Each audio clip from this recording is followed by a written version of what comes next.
Hello adventure riders from around the world. In the last couple of months I'm just talking, giving you some good advices, but to be honest guys, even I became a bit bored. In this video we're gonna swap our positions. You will be on my position in my shoes for a while, and I'm gonna show you how to find the best adventure motorcycle. Stay with me.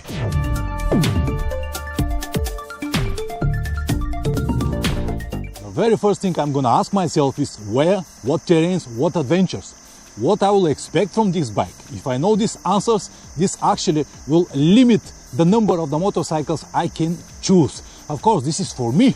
For you could be absolutely different, but it doesn't matter. I hope you get the point. Because you are watching my channel Motorcycle Adventures, I will just guess that you need a different type of trips, not the standard touring around the Alps. You need a real adventure, and you are not sure what kind of bike you have to choose and how to choose it.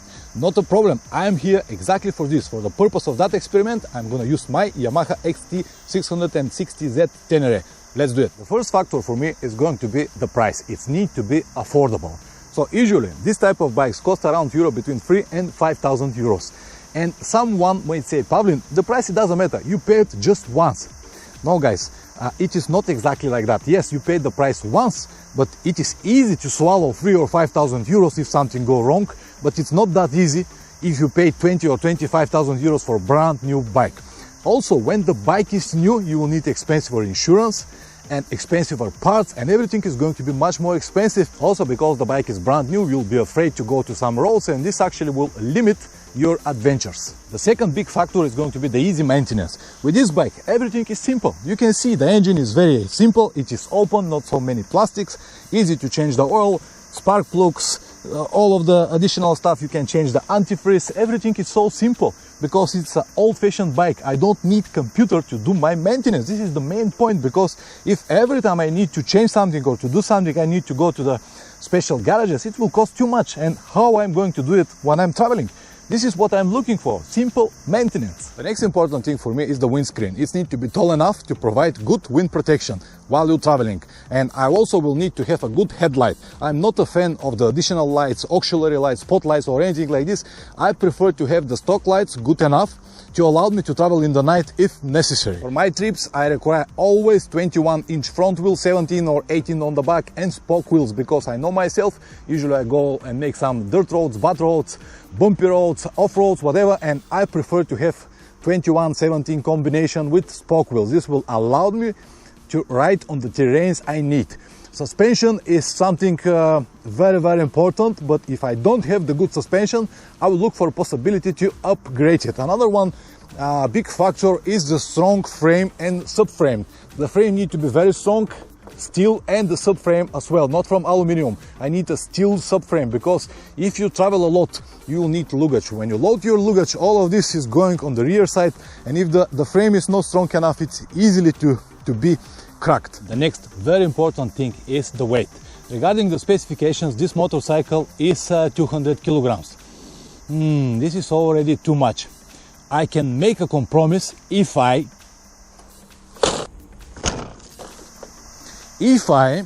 am able to lift it alone without any help.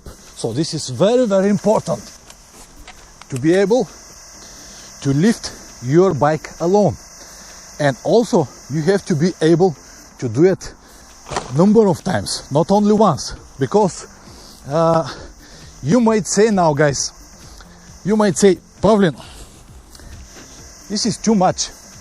We don't need to do this. But guys, when you're on the long motorcycle trips, sooner or later these things are going to happen. And when they happen, you have to be able to react alone without any help. Alright, my friend, don't be angry. You know, this experiment was very important. I need to convince these guys. It's nothing really happens with you. Can you imagine if you was 260 kilograms, a fatty motorcycle with the shiny plastics everywhere and 22 millimeters handlebar? Can you imagine what is going to happen?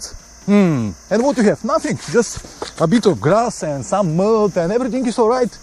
And please stop talking, because I could have done this experiment over there on the asphalt. I did it here on the grass. So that's it. No more talks. I'm sorry about that, guys, but we have very strong relationship from a long time. We know each other, we trust each other, and we have to take care about each other. That's why he was a bit angry, but everything is alright. If I make close inspection, guys, you will see that the impact was taken by the handlebar and handguards. So usually when the bike goes down, this is the first thing hitting the ground. That's why it's so important and so critical to have a strong handlebar. 28 millimeters as a minimum. If you have very fat bike, as I said, with very thin handlebar, 22 millimeters, and you go down, it is almost guaranteed that the handlebar is going to be bended.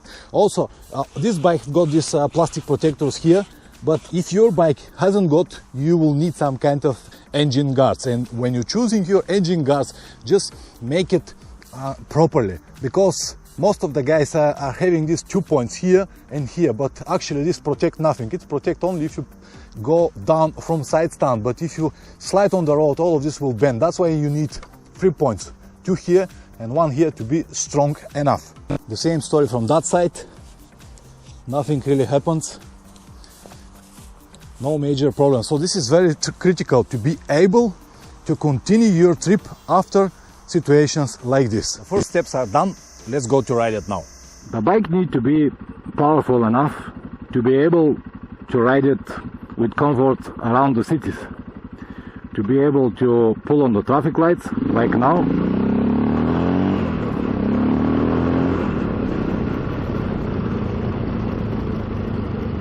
If I don't have this power, I will really struggling around the city, especially when you want to go just in front of everybody. I want also to be able to filtering in the traffic, like I do at the moment. For that purpose I need not so wide bike, not so big.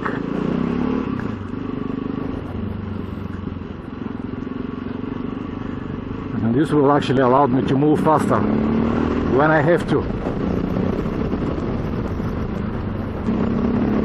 Or if I want to overtake someone.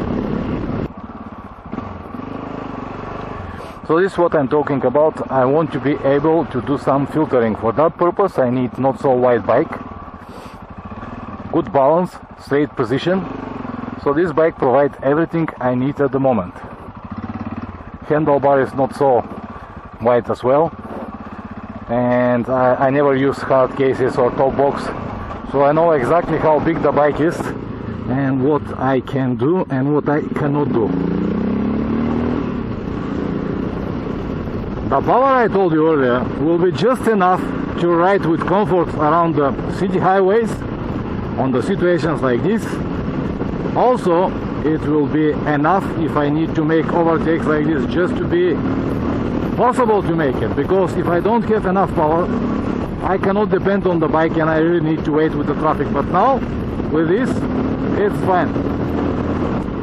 The last thing I'm gonna need if I ride around Europe is going to be so underpowered bike. Yeah, for India, Pakistan, Nepal, all of these countries, you don't need actually this power, but here in Europe, you need it. I'm not talking about 100 or 150, 200 horsepower, but at least 50 to be able to go with the traffic, to overtake the traffic, or do the necessary maneuvers to ride safely. When I need to ride on the highways like I do now at the moment, I will need at least to be able to hold something like 110, 120 kilometers per hour, or to go to 140, 50 if I have to overtake. So without this, it's going to be very, very difficult to ride around Europe. Not impossible, but difficult.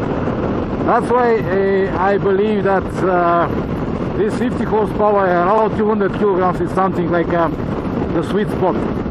The highlights of these bikes are the country roads, exactly like the road I've got at the moment, where you can easily ride with 80, 90 kilometers per hour and you can enjoy it all day round.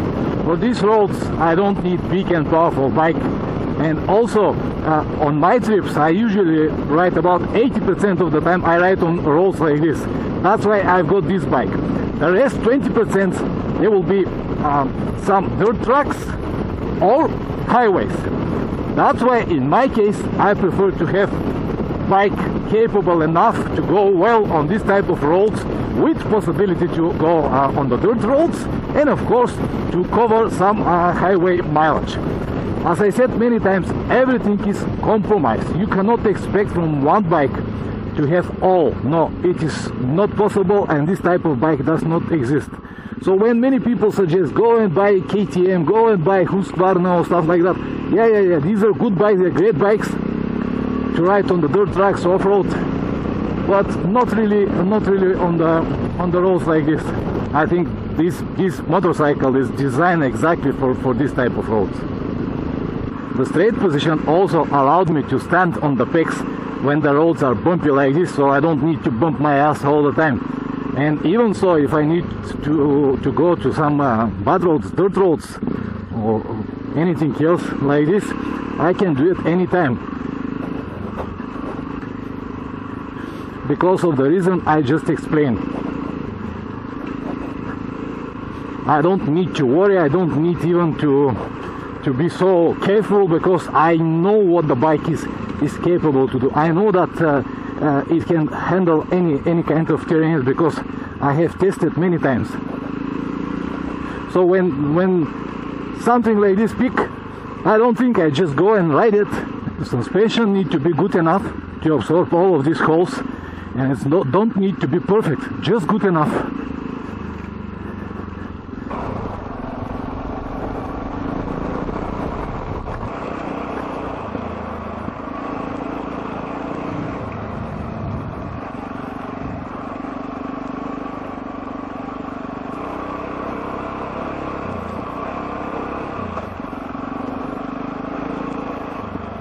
It's all about flexibility.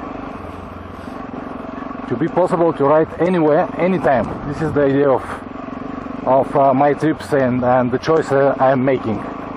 The best of everything is that when this type of road finished, I can easily go back on the asphalt and continue my trip. So I don't need to do anything else. I don't need different bike, I don't need different tires or anything like this. Alright guys, when I finish with the riding tests, what I will do is just go around the bike, check everything and decide what it could be improved. I already told you about the thicker handlebar, I already have it, 28 millimeters. Handguard protectors, I already have it. 22 liters petrol tank, I already have it. Better seat, I already have it. Compartments for some tools and stuff like that, I already have it. Wider foot pegs, I already have it. I already have even foldable brake pedals, so every time you see the dust now here and the mud, so every time when the bike goes down, this pedal actually folds like this. It's prevent from bending and cracking. It is the same on another side with the gear shift. You see gear shift? It is foldable.